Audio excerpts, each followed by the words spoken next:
Hello guys, what is going on? It is Sam and welcome back to another video. Today I have another mining guide for you. It's on a place called the Arzinian mine. Most of you will have been there before as it's used during a quest, but you probably don't remember it. I didn't remember it at first, but when I tested it out recently I did. So the requirements and recommendations for it are on screen now. So you need to complete the Between a Rock quest, have 40 mining and a gold helmet.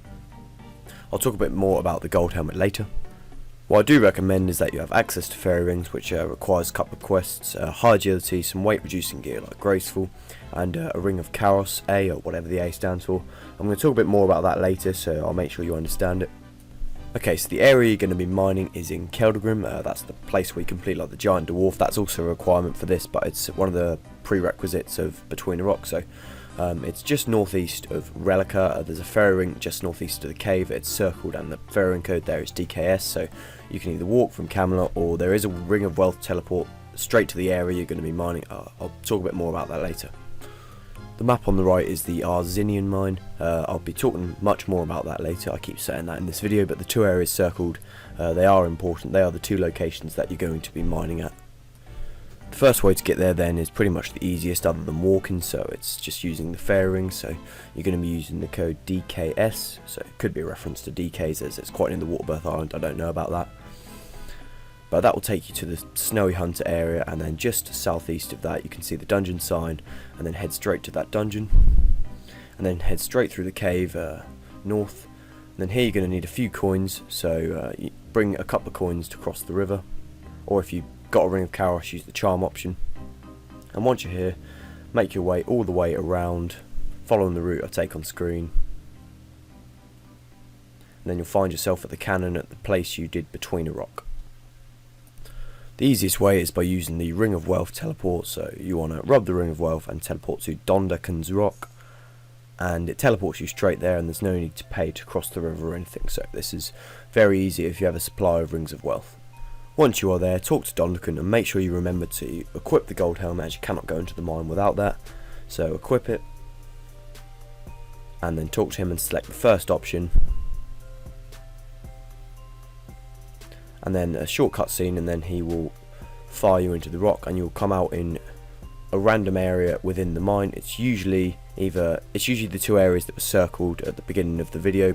So now I'm just going to talk about the mine for a little bit with you. So when you did the quest Between a Rock, this is one of the areas you encountered. It's one of those sort of weird graphic areas where like, there's rocks in midair, but there are a lot of gold rocks in here, and it's a huge area in total. So I think there's about 140 rocks in here, including ore veins that are on the walls. Whenever you are teleported in, it's always to a different place. There are two areas you can be teleported to, well, so far that I've encountered. The gold helmet is absolutely crucial here. If you take it off, then you'll be teleported out, and you need it to enter the area in the first place, but it's really annoying as it takes up a lot of weight, and you always need it in your inventory.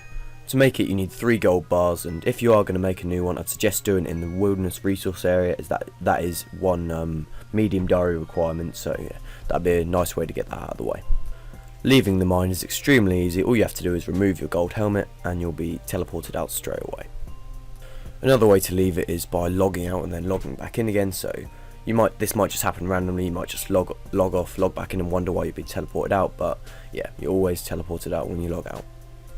The first method I'll be showing you is a very simple method. It's simply just mining all the rocks until you've got a full inventory, and then banking them with, say, a ring of dueling, and then teleporting back with a ring of wealth. But of course this assumes you have a supply of rings of wealth. They're only about 22k each for a fully charged one. I think you charge them at the Fountain of Rune in the wilderness, so they're not too hard, but there's another way that I'm going to be showing you where you don't really need anything, so yeah, make your own mines up if you would do this. But this one's certainly more gold an hour, and it's very efficient in general.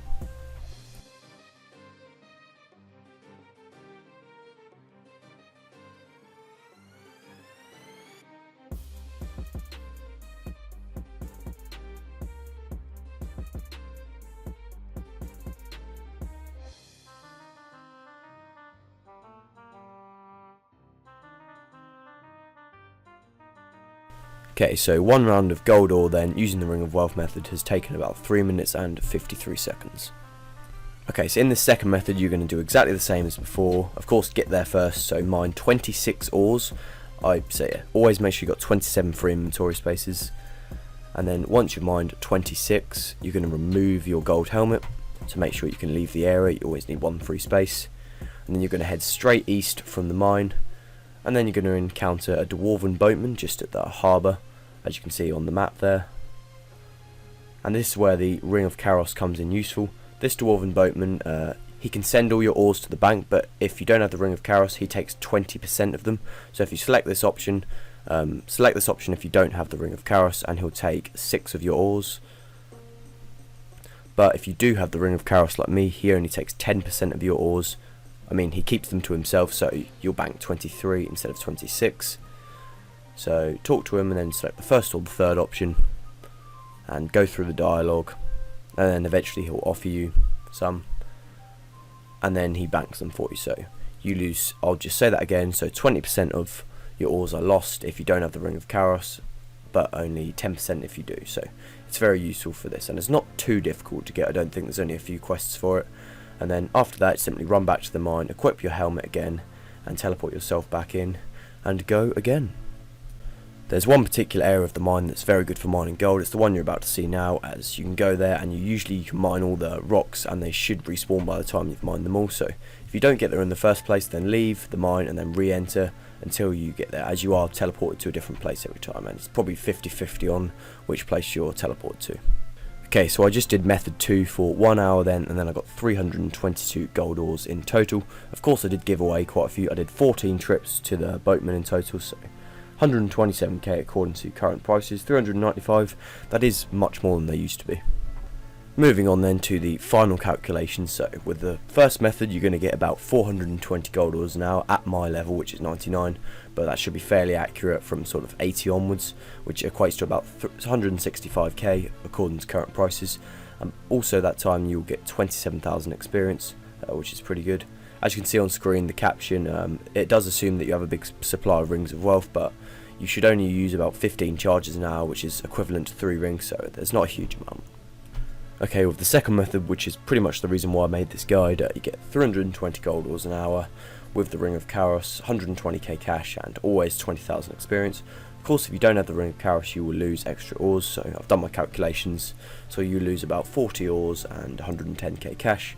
The caption on there pretty much explains it there, so about 13 to 14 trips an hour, getting 26 gold ores, so the boatman will take away 10% of them, which is equates to 3, you have to round it up, and otherwise it would usually be 6 ores, so there's the explanation there. This method is really simple. There's nothing really complicated about it. It's simply just mining ores and giving them to someone, so it's just as easy as the Ring of Wealth method. So I would recommend this, to be fair. It's a good area. I'll be talking a bit more about the advantages and disadvantages towards the end of the video, but yeah, this is a good method. Okay, so finishing off then with the advantages and disadvantages of this method. This is both methods included. So advantages, the area isn't very crowded, there are lots of rocks available, like I said earlier in the video, over 100. The place is easy to get to, it's easy to bank, there's not much running. Of course the gold helmet does, as I put in the disadvantages, the gold helmet does slow trips down because of its big weight. However, also there are lots of requirements to this, some may be too high for people. The second method is hugely devalued without the Ring of Chaos. So you may think it's only a few ores, but if you did it a lot over time, say you did it for 5 hours, then you would lose a lot of ores. So yeah, it's pretty much useless without that. Okay, so that is going to be the end of the video then. So this spot, it's very unique and it's always quiet, so it's sort of a nice peaceful place to mine, and also a good way to make money if you're struggling for a bit of cash at the moment. So thanks for watching today guys, and I'll see you in the next video.